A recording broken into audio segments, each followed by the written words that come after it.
नकुल और सहदेव। नकुल और सहदेव 33 सागर की उम्र देव में जन्म गए।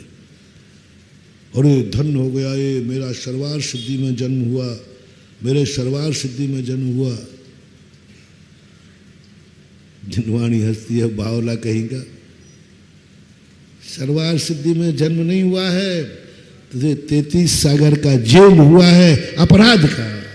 नहीं तो तू तो मोक्ष के लिए, बोल मुनि काय के लिए बना था? मोक्ष जाने के लिए। तो मोक्ष क्यों नहीं गया? तूने राग कर लिया ना।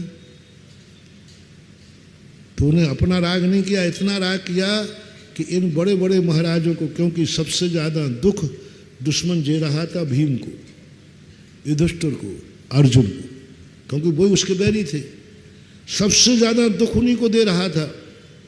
नकुल सहदेव को भाव आ गया, ये दुष्ट कितना सता रहा है, कितना कष्ट होगा।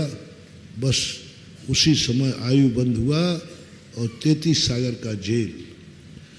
बोलो सरवार सिद्धि मिलना पुण्य का उदय है कि नहीं? महान पुण्य, महान पुण्य। लेकिन वो पुण्य भी जेल है। नरक मिलना तो जेल है ही, उसके लिए तो सब जानते हैं। लेकिन सरवार सिद्धि मिलना ये भी जेल है। 33 सागर के लिए मोक्ष जाने से बंदेज कर दिया गया, तुम नहीं जाओगे, 33 सागर जेल में डाल दिया। इसलिए सरवार सिद्धि के देवता जन्मदिन नहीं मनाते।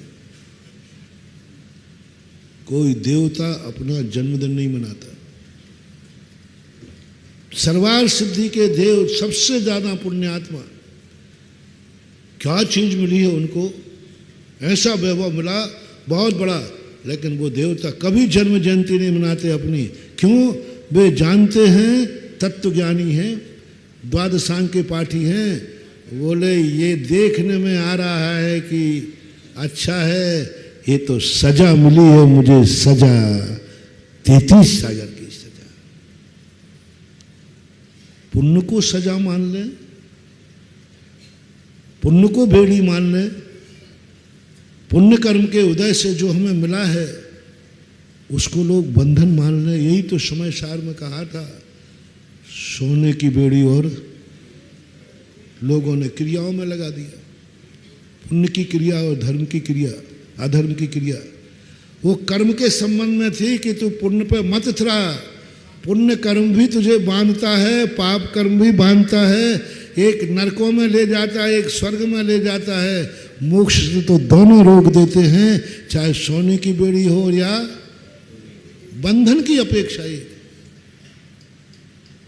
पुण्य से उदय में, बहुत पुण्य के उदय में आ जाए, उसको तुमने सजा मानी। एक बार मैंने कहीं कहा था कि एक व्यक्ति मंदिर आना चाह रहा है, उसी समय एक ग्राहक आ गया, या तुम्हारा धन महाराज जी मैं सुबह से मंदिर नहीं आ सकता। बोले क्यों? महाराज जी आप समझो मेरा व्यापार बहुत चलता है, सुबह उठ के ही चलता है, मैं हंस जाता हूँ। इसका पुण्य इसका नाश करेगा,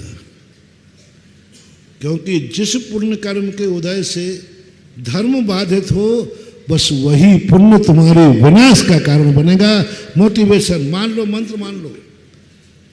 कौन है तुम्हारा बैरी, कौन है तुम्हारा? जिस कर्म के उदय से तुम्हारा धर्म छूट जाए, जिस कर्म, कुछ भी ले लेना, जिस कारण से धर्म छूटे, वही तुम्हारा सबसे बड़ा विनाश है। सबसे बड़े, उसी दिन मान लेना अब मेरा विनाश होना निश्चित है। सबसे बड़ा अवशकुन बता रहा हूं, और सब अवशकुनों के कोई ना कोई उपाय है।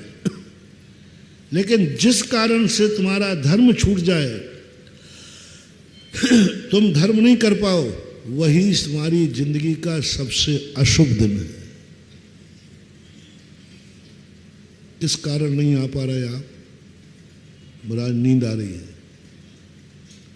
नींद ने तुम्हें मंदिर छुड़ा दिया, वो नींद तुम्हें सुख नहीं दे रही है, वो नींद तुम्हारा नाश करने के लिए आई है।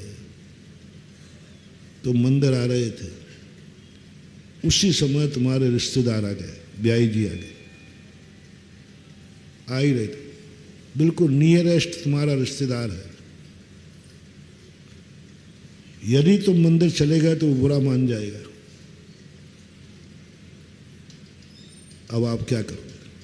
बिल्कुल नया है रिश्तेदार, अभी तुम प्रवचन सुनने आ रहे थे और तुम्हारे घर में रिश्तेदार आ गया और नियरेस्ट है, और तुम यदि चले गए तो वो बुरा मान जाएगा। अब आप क्या करोगे? नहीं, 90% रुक ही जाएंगे, 90% रुक जाएंगे। अरे एक दिन महाराज का प्रवचन नहीं सुनेंगे, क्या फर्क पड़ता है? वो भी कह देगा, भैया रोज को प्रवचन सुनने जाते हो, मैं कितने दिन में आया हूं आपके यहाँ, रोज को तो मंदिर जाते हो। समझ लेना ये पूर्व भव का बैरी आया है। कुछ भी नहीं कहेगा तो भी तुम रुक गए उसके कारण से, उसके कारण से तुम रुक गए हो। वो पूर्व भव का बैरी है, ध्यान रखना, क्योंकि वो उसी समय आया जब आप प्रवचन सुनने जा रहे थे, मंदिर जा रहे थे। पूर्व भव का बैरी मानना, क्योंकि उसका आना ही तुम्हें धर्म में बाधक बन गया। वो बैरी है, कहीं ना कहीं का बदला लेने आया है, तुम्हें धर्म से वंचित कर रहा है। अब दूसरा देखो, मित्र ब्याई जी बनाओ।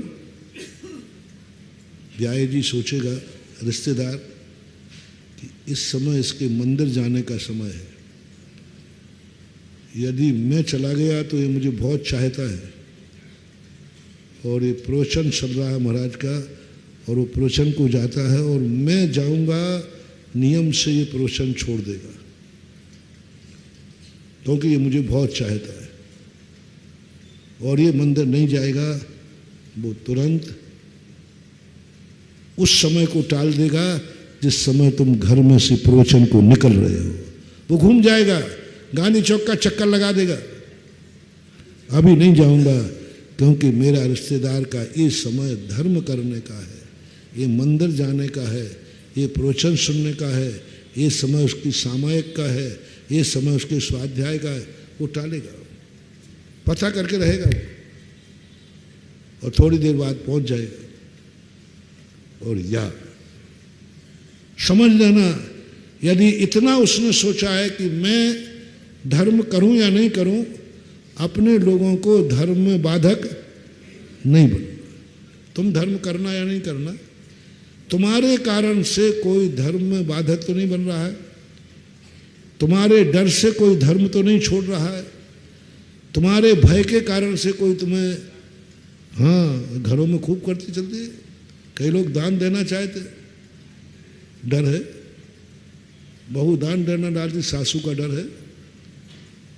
सासू खुद देखा, मेरा टेलर कितना गजब का है, लोग कहते आज की बहू में उद्दंड है, अरे मेरे बिना मेरी बहू 1 रुपया बोल के तो दिखाए। मैंने हाँ, सुन रे गुंडे बहू सासू, यही तुम्हारा नाश कर देगी। और बहू सासू, बहू में भी कम नहीं है, कितनी सासू बेचारी दान देना, महाराज जी नहीं दे पाऊंगी, मेरी बहू खा लेगी। हाँ, वो बहू नहीं है, वो गुंडी बहू। धर्म क्षेत्र में डर रहे हैं, डरा रहे हो आप। सासू बहू से डर रही, बहू काहे के लिए?